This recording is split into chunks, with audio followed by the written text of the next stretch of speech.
Hello, I'm Dynast Amir.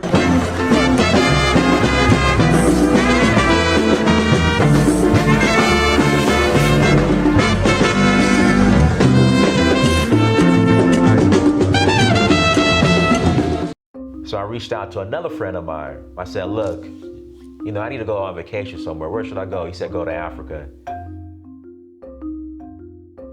And not only am I gonna go, I'm going to explore a new country. So I went to Tanzania,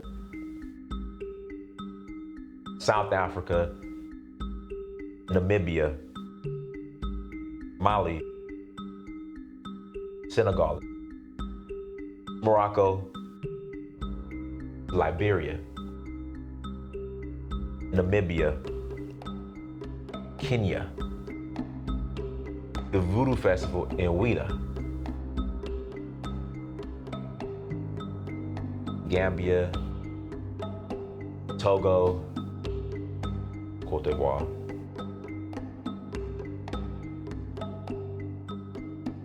Sierra Leone, Ghana,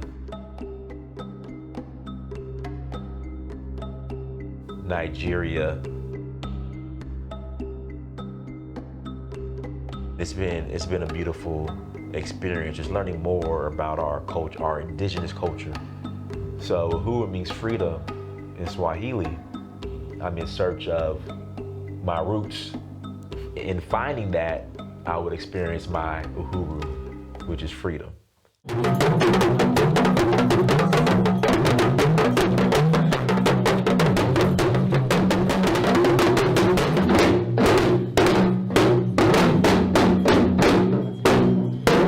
Till next time, Dynast Amir, I'm out.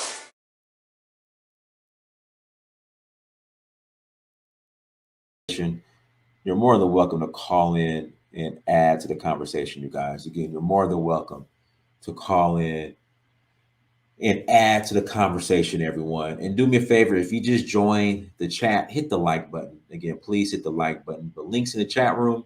If you want to call in, and build and all that good stuff, you're more than welcome. Shout out to Gas him up, who's in the chat room. My brother, how far now? Oh, I'm fine. The body fine. That's good to hear. That's good to hear. No tea trap. I'm eating kilichi. Very nice hot kilichi right now. Very spicy. Where do you get kilichi from in America? America.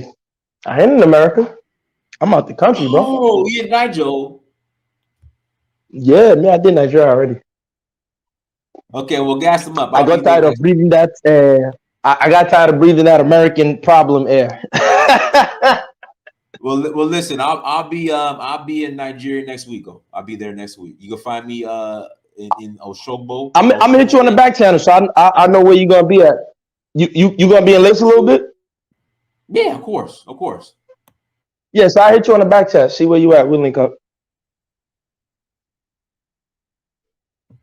Go ahead, brother. Man. No, listen. You saw that guy who got killed in Italy. I mean, I don't understand why people. You know what it is? It's like black people around the world are still like waiting for my friend who's a comedian. He's a good friend of mine. Should I shout him out? Nah, I ain't gonna shout him out. He gonna get upset. But he's a good friend of mine, and he says that basically black people around the world are waiting for white people to love them and respect their humanity. And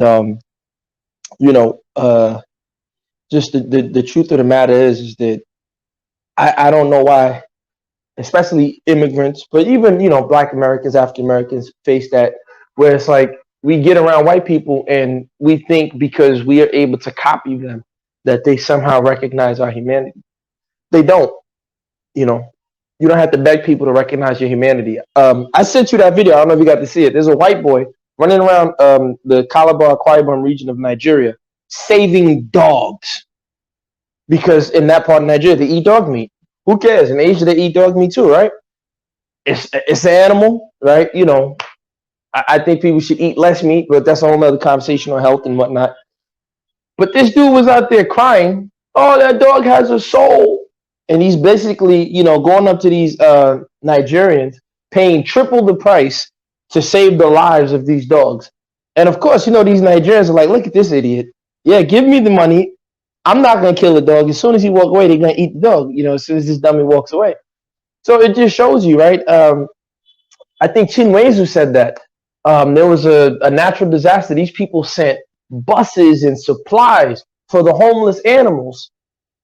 I think it was Hurricane Katrina, if I'm not mistaken. Don't quote me on that. They sent buses and millions of dollars of supplies for these dogs and these cats, but none for the humans, none for the black people. So whether you in America, whether you in Italy where they're throwing bananas, Balotelli speaks pure Italian. He was raised by an Italian family. He just, Ghanaian or whatever. They adopted him, wherever he's from. They were still throwing monkeys at this kid. You can't do anything for them to recognize your humanity. I just don't understand why black people just are so hell-bent on getting them to love you. I don't understand that. It just confuses the hell out of me. So, may that brother rest in peace. But it's like, dude, you in Italy.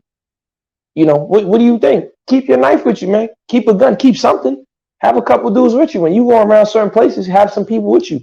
Don't just be out there by yourself thinking that Jesus is going to come or whatever is going to come and say, no, man, you got to, help yourself. So I don't know. As for Rotimi, were people upset that he said that? People were angry.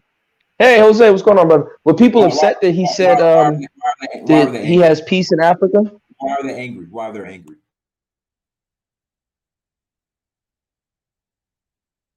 Oh, they were angry? Yeah, why were they angry? Yeah, I don't know why they were angry. I don't know. I'm kind of confused by that. I'm not sure why they're upset at that. I mean, he didn't say anything bad. He just said like he has a certain level of peace when he goes to Africa, and he's telling people to go to Africa and enjoy that peace. I don't know why that bothers them so much. Yeah, I don't know. It's just crazy.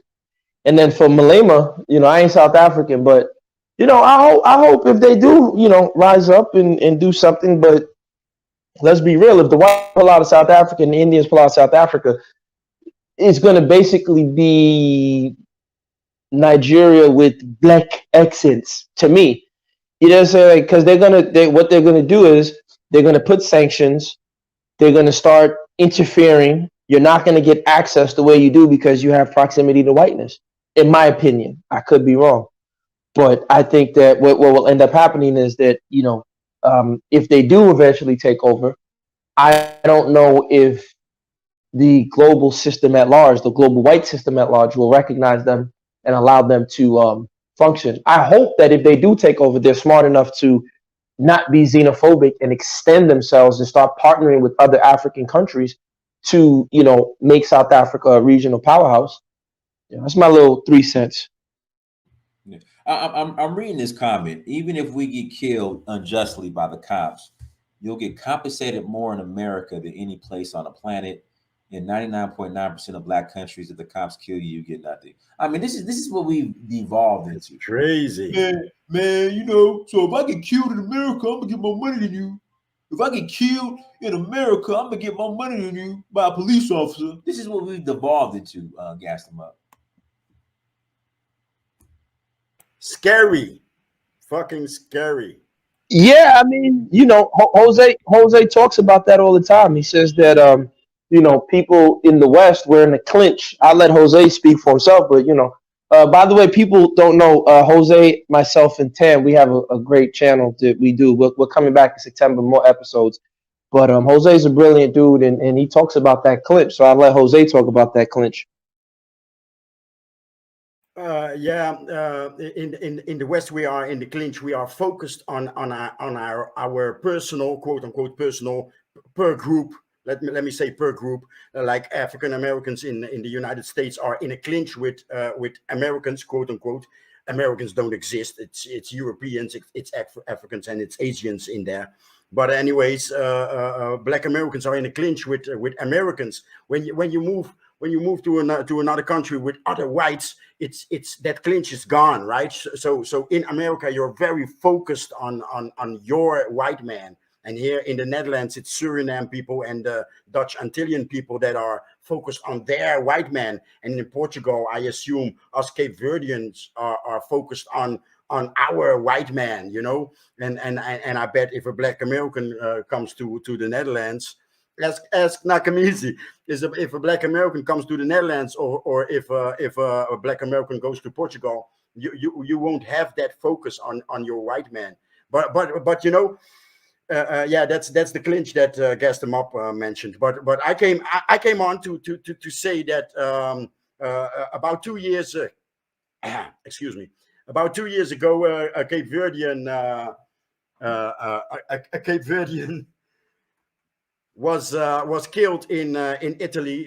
Two semi-professional, two brothers, semi-professional MMA fighters kicked a young Cape Verdean brother to death.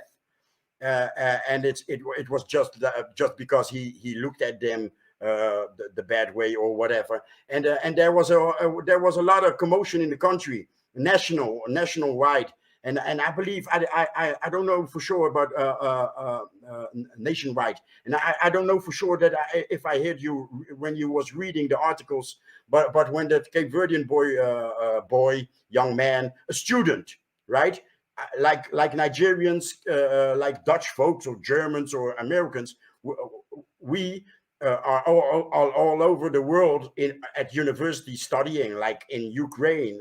You know, you complained about that, Dynast, but like anyone, Cape Verdeans or whoever is studying anywhere. So there are a lot of Cape Verdeans, well, there are quite a few Cape Verdeans in Italy, but mainly women working as house cleaning, living in house cleaning. Anyways, it used to be that way. I've lost sight on Cape Verdeans the last 20 years, but so there was a lot of commotion when this young man was kicked to death, and even national politicians marched in the protest that was organized in his name, and well, here we are 2 years later, and I bet between now and then a few blacks have lost their lives or ended up in the hospital. I mean, Italian soccer is in Italian soccer.